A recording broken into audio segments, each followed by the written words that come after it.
तुलसी यह तन खेत है, मन वचन कर्म किसान, पाप पुण्य दो बीज है, भवे सो लवे निदान। आप सभी को नमस्कार और प्रणाम। वैसे देखा जाए तो धरती पर बहुत सारी चीज़ें हैं जिसके अंदर आग छुपी होती है, बस उसको खाली जलाने की ज़रूरत होती है। जैसे माचिस का टुकड़ा ले लो और एक कागज़ ले लो, तो माचिस की तीली की आग से अगर वो कागज़ के टुकड़े को जलाया जाए तो कागज़ के टुकड़े को शुरुआत में ही आग की ज़रूरत पड़ती है, बाद में तो वो खुद ब खुद अपनी आग से जलता है। ये बात छोटी है पर इसका अर्थ बहुत ही महत्वपूर्ण है। अगर इस बात को मैं विस्तार से बताऊं तो स्कूल में एक छोटा बच्चा पढ़ रहा था। वो स्कूल से जब लौट रहा था तो उसकी टीचर ने उसको बुलाया। उसकी टीचर ने कहा कि ये चिट्ठी लो और अपनी माता को जाके देना। वो बच्चा अपने घर पे गया, वो चिट्ठी उसने उसकी माता को दी। उसकी माता ने वो चिट्ठी पढ़ी और चिट्ठी पढ़ने के पश्चात वो छोटे से लड़के ने उसकी माता को पूछा कि ये चिट्ठी में क्या लिखा है माता।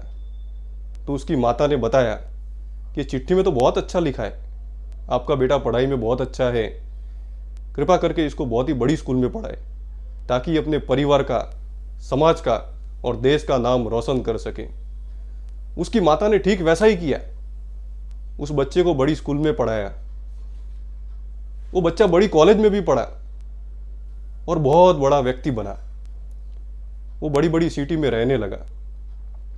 कुछ सालों के बाद उसकी माता का देहांत हो गया। उसकी माता के देहांत के पश्चात वो अपनी माता की यादों को ताजा करने के लिए अपने पुराने घर पे गया। वो जब पुराने घर पे गया तो उसको उसकी माता का पुराना सूटकेस मिला और जैसे ही उसने उसका सूटकेस खोला तो अंदर वो चिट्ठी पड़ी हुई थी।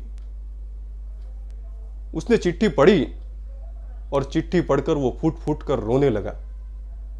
उसकी आंख में से आंसू आ गए। उसकी आंख में से आंसू के पश्चात अगर आप मानोगे कि वो चिट्ठी में क्या लिखा था, वो चिट्ठी में लिखा था, आपका बेटा पागल है, कृपा करके इसको घर पर ही रखें। हमारी स्कूल के सारे टीचर्स इसको पढ़ा के तंग आ चुके हैं। वो व्यक्ति फुट फुट कर रोने लगा और वो व्यक्ति था दुनिया का मशहूर साइंटिस्ट थॉमस अल्वा एडिसन, जिसने बिजली का आविष्कार किया था। ऐसे व्यक्तियों के संग में रहना है, ऐसे व्यक्तियों के सानिध्य में रहना है जो हमारे जीवन में माचिस की तीली की आग के बराबर आए और हमारा पूरा जीवन रोशन कर दे। ऐसे व्यक्तियों के संग रहना है। पुनश्च आप सभी ने मुझे इतने महत्वपूर्ण विषय पर कुछ कहने का अवसर दिया, इसलिए मैं आप सभी का हृदय से आभारी हूँ। भारत माता की जय। नमस्कार।